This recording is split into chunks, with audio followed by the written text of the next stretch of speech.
नमस्कार दोस्तों, मैं हूं राकेश और मैं उपस्थित हूं इस समय भदोही में। मेरे सामने आप जो देखोगे ये दोनों जन है शुभ आरंभ, एक फिल्म है, उसके सेट पर मैं हूं और जय भैया हैं और संजना जी हैं यहाँ पर। ये दोनों जो है इस फिल्म के जो है लीड रोल में हैं और अगर कहा जाए तो आज ये फिल्म जो है लगभग समाप्ति की तरफ है। और जिस दिन शुभारंभ हुआ था उस दिन भी मैं आया था और आज इस फिल्म की जो है एंडिंग होने जा रही है और आज भी मैं आया हूँ। तो सबसे पहले इनके फिल्म के लिए बधाई देना है मुझे, तो स्वागत है भैया हमारे चैनल में। तो पहले तो सभी दर्शकों को मेरा प्यार भरा प्रणाम और मैं आप सबसे निवेदन करूंगा कि इनके चैनल्स को लाइक करें, सब्सक्राइब्स करें और ढेर सारा प्यार दें।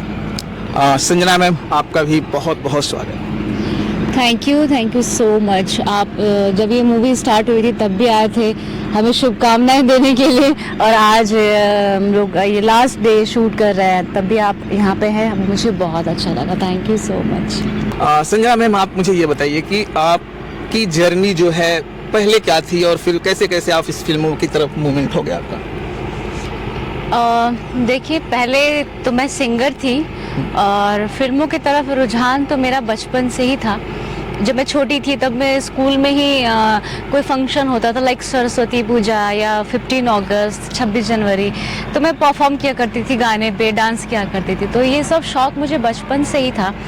पर प्रोफेशनली मैं 2011 से इस फील्ड में हूँ और पहले सिंगिंग से शुरुआत हुई थी और उसके बाद काफ़ी वक्त मुझे लगा खुद को ग्रूम करने के लिए और खुद को टाइम देने के लिए। फिर मुझे लगा कि नहीं, मैं अब एक्टिंग कर सकती हूँ, तो फिर मैं 2016 में एक्टिंग में आई। अच्छा मैम, क्या है कि हमारा जो हिंदी भाषी देश जो भी देश है उसमें लड़कियों को फिल्मों में आना और बहुत उनको कहा जाता है कि बहुत घर से लेके समाज तक लेके जो है बहुत कठिनाइयाँ झेलनी पड़ती है। तमाम लड़कियाँ हैं वो काम करना चाहती हैं, उनके दिल में होता है लेकिन वो बयां नहीं कर पाती हैं और उनका जो दिल में रह गया वो बयां जो है हमेशा हमेशा के लिए वो दबा रह जाता है। एक तरह से कहें तो घुट घुट के जो होता है वो घुट घुट के जीना जिस तरह से होता है, वो बेचारे कुछ बोल नहीं पाती हैं और उनका जो खुद का ख्वाब है वो पूरा नहीं कर पाती हैं। हमारे इस उत्तर भारत और जो भी प्रांत है, क्या कहेंगे आप उन लड़कियों के बारे में, उन फैमिली के बारे में आपकी तरफ से क्या कहना है? देखिए, लड़कियों को मेरा ये मानना है कि टाइम बदल चुका है बहुत और अभी भी कई जगह ऐसा है, कई फैमिली ऐसी है जिनकी सोच कंजर्वेटिव है बहुत। वो सोचते हैं कि हमारी लड़की मतलब इस फील्ड में उनको ना, पहली बात तो ये कि उनको इंजीनियर, डॉक्टर और बैंकर्स के अलावा कुछ दिखाई नहीं देता है। एकदम एब्सोल्युटली। वो ये सोचते हैं मेरी बेटी इंजीनियर बने, मेरी बेटी डॉक्टर बने, बैंकिंग सेक्टर में जाए। उनको मतलब ज़्यादा इन सब फील्डों से मतलब ज़्यादा नहीं है और मेरे ख़ानदान में दूर दूर तक किसी को कोई मतलब नहीं है इस फील्ड से। मैं पहले इकलौती ऐसी शख्स हूँ अपने पूरे ख़ानदान से जो इस फील्ड को चूज़ किया। तो मेरे लिए तो बहुत ही डिफ़िकल्ट था इस फील्ड में आना क्योंकि मैं जस्ट 12th मैंने पास किया था जब मैं इस फील्ड में आई थी। जब खेसारी जी के साथ एल्बम में मेरी पहली डेब्यू जो हुई थी 2011 में, तो जस्ट मैंने 12th पास किया था और आई थी। और मेरे भी बहुत सपने थे, मैं भी एक सपना लेके चल रही थी कि मुझे मुंबई जाना है, हीरोइन बनना है, मुझे भी नेम फेम चाहिए। तो इसमें मुझे भी बहुत, मेरी भी लेग पुलिंग हुई, मुझे भी दबाने की कोशिश की गई। लेकिन कहते हैं ना कि जब मैंने सोच लिया कि मुझे अपनी मंजिल को पाना है तो रास्ते में आंधी आए, तूफान आए, आग के दरिए से चलना पड़े, तो मैं सब करने के लिए रेडी हो गई थी और जैसा माहौल मिला मैं उस तरह ढलती गई और खुद को बस आगे की तरफ बढ़ाती गई। आप जैसी बहादुर। मैं एक बात काटूंगा, जो आपने क्वेश्चन पूछा था कि यूपी, बिहार और उत्तर भारत या अपने इंडिया में खासकर हिंदी भाषी गर्ल्स को बहुत दिक्कत का सामना करना पड़ता है, तो उसी बेस पे हमारी फिल्म है शुभारंभ और उसमें बहुत सारी ऐसी चीज़ें आपको देखने को मिलेगी जिसमें आपने जो एक क्वेश्चन पूछा, इन्होंने जो जवाब दिया, सेम चीज़ 50% तो इस तरह से अपनी फिल्म में है। तो शुभारंभ फिल्म में भी वो सारी चीज़ें हैं जो हमारी गर्ल्स को, हमारी औरतों को, हमारी माताओं को, हमारी बहनों को करने को नहीं मिलता है और उनके ऊपर पुरुष बोलेंगे या मर्द जात का बोलेंगे या मेल पावर वो बोलेंगे जो हावी होते हैं वो दिखाया गया है फिल्म में। तो फिल्म को जरूर देखें और इस फिल्म से आपको पता चलेगा कि हमें किस तरह से गर्ल्स को या बहन को या माताओं को आगे लाना है और उनको प्राथमिकता देनी है। चलिए जय भाई, हम पहले जो ओरिजिनलिटी है उस पे आते हैं। क्या आपको लगता है कि आज हमारे देश में या हमारे उत्तर भारत में उन लड़कियों को लड़कों के बराबर की दर्जा मिल गई है? नहीं, मुझे तो अभी फिलहाल नहीं लगता कि अभी 100% वो दर्जा मिला है, क्योंकि अभी एजुकेशन के मामले में काफ़ी बेटर हुआ है।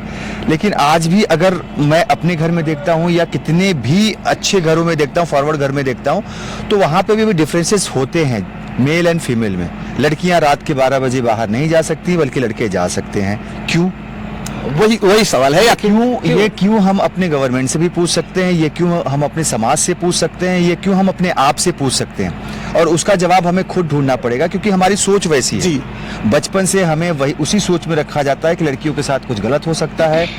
तो गलत करने वाला कौन है? गलत करने वाला हम ही में से कोई एक है। तो वो सोच जब तक बदलेगी और नहीं बदलेगी, तब तक ये कितना भी कोई कर ले, कितना भी कोई गवर्नमेंट आ ले, कुछ नहीं होने वाला है। तो ये सोच बदलना बहुत जरूरी है, और ये सोच गर्ल्स या महिलाएं नहीं बदल सकती, ये सोच जेंट्स को बदलना पड़ेगा कि हमारी बहनें, हमारी लड़कियां रात को सिक्योर हो सके, कहीं भी बाहर अकेले जा सके, और किसी भी फंक्शन में वो लीड कर सके। अभी होता है ना, एक एग्जांपल मैं देता हूँ, जो हालांकि अभी सिटीज में थोड़ा सा वो चेंज दिखता है, लेकिन आज भी गांव में ऐसा होता है कि शादी होती है तो मम्मी या सिस्टर्स या बाकी सब लोग जो लोग हैं वो सब लोग पीछे रहते हैं। अभी तो शादियों में जाने लगे हैं, पहले तो शादियों में जाते भी नहीं थे, पीछे रहते। क्यों? वो लोग साथ में क्यों बैठ के वो सारी सिस्टम से नहीं कर सकते जो जेंट्स करते हैं? क्या रीजन है कि वो पीछे रहेंगे? तो ये सोच हमारी है, क्योंकि हमें बचपन से वही सिखाया जा रहा है, दिखाया जा रहा है। तो ये सोच बदलना बहुत जरूरी है। संजना मैम से मेरा ये क्वेश्चन होगा। संजना मैम, जैसे कि आप इस समय जो लड़कियां अपने आप को चाहती हैं, लेकिन वो आने से डरती हैं, कहीं हमारे पापा, अगर मैं बात करूं तो भड़क जाएंगी, या भैया जो भी है, भैया या रिश्तेदार, बहुत सारे उनके मनों में डर भी रहता है, लेकिन कहीं ना कहीं उन्हें ये भी रहता है कि मैं कुछ करूं। दोनों में उलझे रहते हैं। उन लड़कियों के बारे में या उन पेरेंट्स के बारे में क्या कहेंगे आप? देखिए, मेरा मानना है कि मोस्टली फैमिलीज चाहती ही है अपने बच्चों की भलाई। वो ये नहीं चाहते कि मेरा बच्चा किसी गलत रास्ते पे जाए या कुछ गलत करे।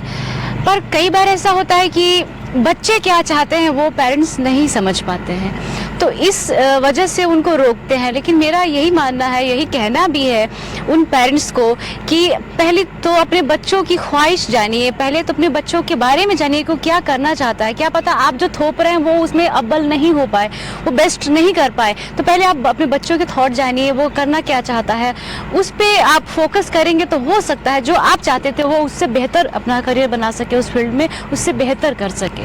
एक लड़की जैसे यूट्यूब पर ही आ जाती है तो गांव में तमाम लोग होते हैं उसके ऊपर छीटाकसी करने लगते हैं, और बड़े पर्दे पर आना और बड़ी ऊपर जाके काम करना उनके लिए बहुत बहुत मेहनत का काम है। अगर एक ब्लॉग भी लड़की बनाती है, सादा एकदम ब्लॉग बनाती है, तो भी उसे तमाम कठिनाइयों का सामना करना पड़ता है, तमाम लोग उसके पीछे पड़े रहते हैं। तो ऐसे लोगों से क्या कहेंगे, उस समाज के लोगों को क्या कहना चाहेंगे जो वो तो करना चाहती है लेकिन उसे करने देने नहीं चाहते हैं? कुछ लोग ऐसे भी हैं समाज में। अब देखिए, जो नहीं करने देने चाहते हैं वो उनकी अपनी सोच है, लेकिन जो करना चाहते हैं, मेरा तो मानना है कि आप जब चलते हैं ना किसी रास्ते पे, तो आपको पीछे करने के लिए ना 100 लोग मतलब लग जाते हैं कि इसको आगे ना बढ़ा दिया जाए, इसको उसकी लेग पुलिंग करेंगे, उसकी टांग खिंचाई करेंगे, वो चाहेंगे। लेकिन मेरा मानना है कि इन सब से डिस्ट्रॉय नहीं होना चाहिए। आप जो सोचते हैं आप अपने मकसद तक पहुंचिए, और आप जो करना चाहते हैं कीजिए, क्योंकि जिंदगी एक बार मिलती है, बार बार नहीं मिलती। अपनी ख्वाहिश को पूरी करिए, आप जो चाहते हैं वो करिए। ये संजना मैम ने ये बात तो बहुत बड़ी बात कह दी। जिंदगी जो है दोबारा नहीं मिलती, जिंदगी ना मिलेगी दोबारा। शायद ये अभी सच्चाइयां भी नहीं है कि दोबारा जन्म होता है कि नहीं, ये शायद में है। और जय भाई, आप क्या कहना चाहेंगे सिर्फ इसी मैटर पर कि जिस पर हमने कहा कि लड़कियां चाहती हैं, अंदर से और फिर वो कहीं ना कहीं चोरी छुप के ब्लॉग बनाती हैं। पहले टिकटॉक था, मालूम है, उस पे बनाते थे, घर वाले जैसे ही पता चल जाता था ये टिकटॉक पे आती है, दुनिया भर का भाई उसको चिल्लाता था, उसकी घर में चिल्ला बेचारी को उसकी मोबाइल छीन ली जाती थी और उसको कहीं ना कहीं जो है मोबाइल अब घर का भाई आएगा, अब मम्मी देखो इसको मोबाइल देना नहीं, अगर ये मोबाइल ली तो समझ लेना। अब वो बेचारी जो है कहीं ना कहीं मोबाइल की खोज इंतजार में रहती है और कहीं से उसे मिले। मैं एक वीडियो पोस्ट इस टॉपिक में सिर्फ यही कहना चाहूँगा, तो सबसे पहले तो मैंने जैसे कहा आपको कि सोच बदलनी होगी और ये सोच सबसे पहले बदलने के जेंट्स लोगों को बदलने की ज़रूरत है। उनकी जब तक सोच नहीं बदलेगी ये चीज़ें समाज में बदलाव नहीं होगा। दूसरा, जैसे संजना जी ने कहा कि आप उन गर्ल्स को मैं कहना चाहूँगा कि अगर आप में वो लगन है, वो शिद्दत है, वो चाह है किसी चीज़ को पाने की, तो उसमें लगे रहिए। ऐसा नहीं है कि हमारे इंडस्ट्री में डिफ़िकल्टीज़ नहीं है, हमारे इंडस्ट्री में फीमेल्स को भी डिफ़िकल्ट होता है और जेंट्स को भी होता है। जो लगा रहता है वही सक्सेस पाता है। तो आपके सामने ना परेशानियां अलग अलग तरह से आएंगी, कभी फैमिली बन के आएंगी, कभी समाज बन के आएंगी, कभी इंडस्ट्री में भी बहुत सारा प्रॉब्लम्स आता है कि परिवारवाद आता है या फिर कास्टिंग काउच आता है फीमेल्स के लिए, या बहुत सारी चीज़ें आती है। तो परेशानियां अलग अलग अलग रूप में आपके सामने आएंगी, तो उनसे लड़ना है, आपको हार नहीं मानना है और जिद बनानी है अपनी कि मैं जो बनना चाहता हूं या मैं बनना चाहती हूं वो मुझे पाना ही है। वो एक शाहरुख साहब का एक बड़ा अच्छा डायलॉग है कि अगर आप किसी चीज़ को पूरी शिद्दत से चाहते हैं तो पूरी कायनात आपको उससे मिलाने में लग जाती है। और ये 110% सही है। अगर उस फिल्म में यूज किया गया है, अगर आप सपने देखेंगे तो ही सपने पूरे होंगे। जिन्होंने सपने नहीं देखा उसकी जो है कभी ख्वाहिश पूरा नहीं हुआ। तो सपने देखना बुरी चीजें नहीं है, सपने आप देखिए तभी आपके सपने पूरे होंगे। हाँ, लेकिन उसमें एक लाइन ऐड करना चाहता हूँ कि सपने बंद आंखों से मत देखिए, सपने आंखें खुले रख के देखिए, क्योंकि बंद आंखों से जो सपने आप देखते हैं वो सपने कभी पूरे नहीं होते। आंखें खुली रख के सपने देखिए और उसको पूरा करने के लिए जान लगा